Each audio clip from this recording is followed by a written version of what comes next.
श्री शिवाय नमस्तुभ्यम भक्तों, जैसा कि आप सभी जानते ही हैं कि सावन का पवित्र महीना प्रारंभ हो चुका है और प्रत्येक वर्ष सावन में जब भी शिवरात्रि पड़ती है तो हमारे द्वारा ऑनलाइन रुद्रा अभिषेक करवाया जाता है, यानी कि पार्थिव शिवलिंग का पूजन करवाया जाता है।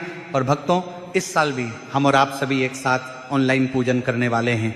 तो देखिए भक्तों, इस बार सावन की शिवरात्रि 11 अगस्त को मंगलवार के दिन आने वाली है और इसी दिन हम और आप सभी अपने पूरे परिवार के साथ ऑनलाइन रुद्रा अभिषेक यानी कि पार्थिव शिवलिंग का पूजन करने वाले हैं, जिसका लाभ आपको अपने घर पर बैठे बैठे मिल जाएगा।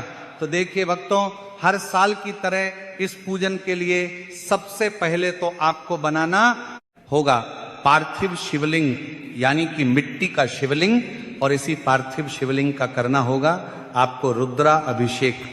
देखिए भक्तों, अभी जो अधिक मास में हम सभी ने जो पूजन किया था, इसमें हमसे बहुत अधिक गलतियां हुई थी। आधी से अधिक पूजन सामग्रियों की जानकारी हमें सही से नहीं मिल पाई थी। तो इसीलिए इस वीडियो में हम आपको एक एक सामग्री को अच्छे से फोटो के माध्यम से यहाँ पर समझाने वाले हैं कि आपको कौन सी सामग्री कितनी मात्रा में लेनी है, यानी कि कमल गट्टे कितने लेने हैं, बेलपत्र कितने लेने हैं, और इसके अलावा सभी जो सामग्रियाँ हैं वो हमें कितनी संख्या में लेनी है। तो इन सभी सामग्रियों की जानकारी हम अच्छे से इस वीडियो के माध्यम से आपको देने वाले हैं। तो इन सामग्रियों को आपको अच्छे से कॉपी में नोट कर लेना है। देखिए, ये जो प्रत्येक सामग्री है हम आपको फोटो के माध्यम से दिखाने वाले हैं ताकि आपको अच्छे से समझ आ सके। तो चलिए भक्तों, एक एक करके समझते हैं कि हमें पूजन में कौन कौन सी सामग्रियां लगने वाली हैं। देखिए भक्तों, सबसे पहले जो आपको सामग्री लेनी है वह लेनी है आपको गेहूं के दाने। अब देखिए, गेहूं के दाने आपको मात्र 21 ही लेना है और गेहूं के दाने जो आप लेंगे वह कहीं से भी खंडित नहीं होने चाहिए। 21 गेहूं के दाने आपको साबुत बिना टूटे हुए लेना है। अब देखिए भक्तों, जो अगली सामग्री है वो आपको लेना है नारियल, जिसे हम श्रीफल के नाम से भी जानते हैं। तो आपको एक नारियल लेना है। अब भक्तों, अगली जो सामग्री है वो आपको लेनी है 5 कमल गट्टे।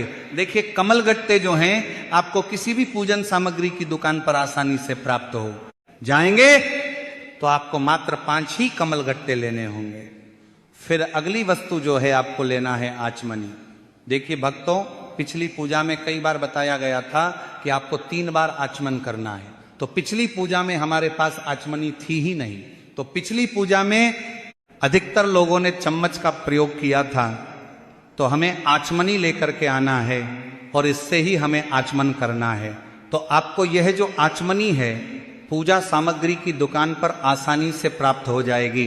तो यदि आप चाहे तो आचमनी भी ले सकते हैं, या घर पर ऐसी चम्मच ले जो पूर्ण तरीके से नई और शुद्ध हो, तो भक्तों आप आचमनी के स्थान पर चम्मच भी ले सकते हैं। अब भक्तों, अगली जो सामग्री है वो हमें लेना है पान का पत्ता। देखिए भक्तों, आपको 3 पान के पत्ते लेना है। देखिए, आपको एक एक सामग्री अच्छे से बताई जा रही है कि कौन सी सामग्री कितनी लेनी है। तो आपको सभी सामग्री अच्छे से नोट करते जाना है। तो 3 पान के पत्ते हमें लेना है। देखिए, हमें ये जो पान के पत्ते हैं वो पूजन वाले लेकर आना है, ना कि खाने वाला। तो ये पान के पत्ते जिस दिन पूजन होगा उसी दिन आपको लेकर आना है, और ये पान के पत्ते आपको किसी भी फूल वाले के पास आसानी से मिल जाएंगे। अब इसी के साथ अगली वस्तु हमें लेना है सुपारी। तो हमें पूजन वाली जो सुपारी आती है वह मात्र 5 की संख्या में लेनी है। फिर इसी के साथ हमें लेना है मेहंदी। देखिए, हमें एक जो मेहंदी है मार्केट से केमिकल के रूप में प्राप्त होती है।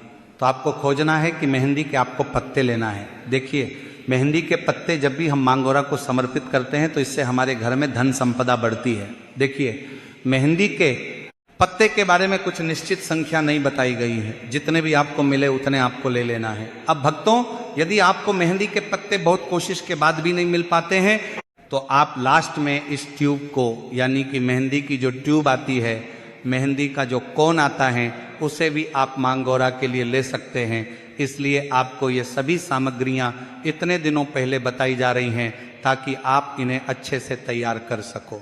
अब देखिए भक्तों, अगली जो सामग्री है वो आपको लेने हैं चावल के दाने। चावल के दाने आपको गिन के मात्र 108 लेने हैं, और जो आप चावल के जो दाने लेंगे वह कहीं से भी खंडित नहीं होने चाहिए। तो इस प्रकार से आपको 108 चावल के दाने लेना है। फिर अगली सामग्री हमें लेनी है जनेऊ। जब भी महादेव का पूजन किया जाता है तो जनेऊ की बहुत अधिक जरूरत होती है, तो हमें मात्र 2 जनेऊ लेना है। फिर इसी के साथ आपको 2 दीपक लेने हैं। दीपक आप मिट्टी के भी ले सकते हो या आटे का भी बना सकते हो। और इन दोनों दीपक के अंदर हमें घी डालना चाहिए। तो हमें जो घी लेना है वो बिल्कुल भी भैंस का घी तो लेना ही नहीं है। देखिए आपके पास घी नहीं है तो आपको तेल का दीपक जला लेना है, पर आपको भैंस का घी नहीं लेना है। देखिए अगर हम लेते हैं तो इससे हमें बहुत बड़ा दोष लगता है, तो हमें घी नहीं मिल पाता है, तो हमें तेल का दीपक ही जला लेना है। नहीं तो हमें गाय का घी कहीं से भी प्राप्त करना है और इसमें प्रयोग करना है। फिर इसी के साथ हमें लेने होंगे कपूर के टुकड़े। कपूर का आपको मात्र 1 टुकड़ा ही लेना है, केवल आपको इसका प्रयोग आरती के लिए ही करना है। तो आपको 1 या फिर 2 टुकड़े ही कपूर के लेने होंगे। फिर इसी के साथ हमें लेना होगा कलावा। अब देखिए कलावा जो हम अपने हाथ में रक्षा सूत्र के रूप में बांधते हैं, वही हमें कलावा लेना है। देखिए भक्तों, अभी कुछ दिनों पहले हमें पूजन में कलावे की बहुत अधिक जरूरत पड़ी थी, तो हमें छोटे छोटे टुकड़े करके अधिक मात्रा में ये कलावा ले लेना है। इसी के साथ हमें लेना है धूप बत्ती। अगर हमें धूप बत्ती नहीं मिल पाती है तो हमें अगरबत्ती का प्रयोग कर लेना है। इसी के साथ हमें अगली वस्तु लेनी है इत्र, जो है विशेषकर पूजन सामग्री में जो प्रयोग किया जाता है वही इत्र हमें लेना है। फिर अगली जो सामग्री आपको लेना है चंदन। देखिए चंदन आप लाल भी ले सकते हो और पीला भी ले सकते हैं। फिर इसी के साथ हमें अगली सामग्री लेनी है जो महादेव को सबसे अधिक प्रिय होती है, जो कि है बेलपत्र। इससे प्रिय महादेव को कुछ भी नहीं है, तो आपको मात्र 7 बेलपत्र लेने होंगे, जो कि कहीं से भी टूटे हुए या खंडित नहीं होने चाहिए। अब अगली जो सामग्री है वह हमें लेनी है शमी पत्र। देखिए शमी पत्र जो है वह आपको लेना है मात्र 7, यानी कि 7 शमी पत्र आपको लेना है। अब देखिए इसी के साथ हमें अगली वस्तु जो लेनी है वह लेनी है धतूरा। भक्तों धतूरा जो है ये महादेव को बहुत अधिक प्रिय होता है। हमारे जीवन के जितने भी कांटे हैं उन्हें दूर करने के लिए ही महादेव को धतूरा समर्पित किया जाता है। तो देखिए आपको 2 या फिर 3 धतूरे ही लेने हैं। फिर इसी के साथ हमें जरूर होगी बहुत ही सुगंधित फूल, यानी कि गुलाब के फूल की। देखिए जिन लोगों को भी गुलाब का फूल अगर आसानी से प्राप्त हो जाता है तो उन्हें 5 या 7 या 11 या फिर 21 इन संख्या में आपको ये ले लेने हैं। अगर गुलाब के फूल आपको प्राप्त नहीं हो पाते हैं तो आपको 1 गुलाब का फूल लेना है और इसकी 5 या 7 या 11 या 21 की संख्या में यह पंखुड़ियां ही ले लेनी है। कब? जब आपको अधिक मात्रा में गुलाब नहीं मिल पाते हैं एक तब फिर इसी के साथ आपको सफेद फूल लेना है। सफेद फूल आपको बहुत अधिक मात्रा में लेना है, लेकिन सफेद फूल को लेते समय एक गलती नहीं करना है जो कि बहुत से लोग करते हैं। देखिए जो फूल आपको सामने दिखाया जा रहा है, इसे आपको शिवलिंग पर नहीं चढ़ाना है, क्योंकि इसे चढ़ाने से 1000 गौ हत्याओं के बराबर पाप लगता है। और ये जो फूल है उसे हम कहते हैं केतकी का फूल, जिसे बहुत सारी जगह पर चंपा के फूल के नाम से भी जाना जाता है। तो आपको गलती से भी ये फूल नहीं लेना है तो आपको अन्य किसी भी प्रकार का सफेद फूल ले लेना है, लेकिन आपको केतकी का फूल नहीं लेना है, इस बात का ध्यान रखें। अब देखिए भक्तों इसी के साथ आपको दूध लेना होगा, शक्कर लेनी होगी, घी लेना होगा, शहद लेना होगा और थोड़ा सा आपको दही भी लेना होगा। अब घी जो है आपको गौ माता का ही लेना है, अन्य घी आपको नहीं लेना है।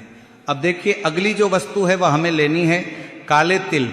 काले तिल हमें मात्र 1 से 2 चम्मच ले लेने हैं, यानी कि 1 से 2 चुटकी आपको काले तिल ले लेने हैं। फिर इसी के साथ हमें काली मिर्च लेना है। काली मिर्च हमें गिन करके लेना है, तो हमें 21 काली मिर्च लेनी है, जो कि साबुत लेनी है, खंडित नहीं होनी चाहिए। इसी के साथ आपको अगली जो वस्तु है वो आपको लेना है फल। आपको मात्र 2 प्रकार के ही लेना है, आप किसी भी प्रकार के फल ले सकते हैं।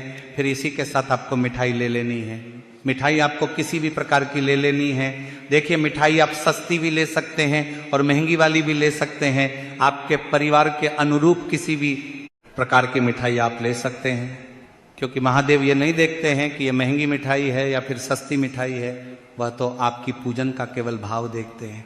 तो देखिए भक्तों, जो भी सामग्री हमने आपको बताई है ये आपको नोट कर लेनी है, ताकि पूजन वाले दिन आप इन्हें अच्छे से एकत्र करके और इस पूजन को कर सकें। इसके बाद भी अगर किसी भी प्रकार की अन्य वस्तु आती हैं या पूजन सामग्री में कोई बदलाव होता है तो उसकी जानकारी हम अगली वीडियो में दे देंगे। अभी जो भी सामग्री हमने आपको बताई है उन सभी सामग्री को अच्छे से एक कॉपी में नोट कर लेना है और इन सभी सामग्री को एकत्र कर लेना है।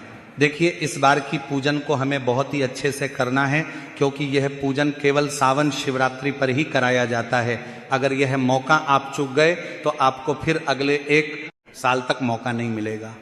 तो हमसे ये जो गलतियां पिछली पूजा में हुई हैं इस बार नहीं करनी है। इसीलिए ये वीडियो आपको कई दिनों पहले ही मिल चुका है, ताकि आप प्रत्येक सामग्री को अच्छे से एकत्र कर सकें और इस पूजा को आप अच्छे से कर सकें। तो इस वीडियो में हमने आपको बहुत ही अच्छे से और सरल तरीके से समझाने का प्रयास किया है।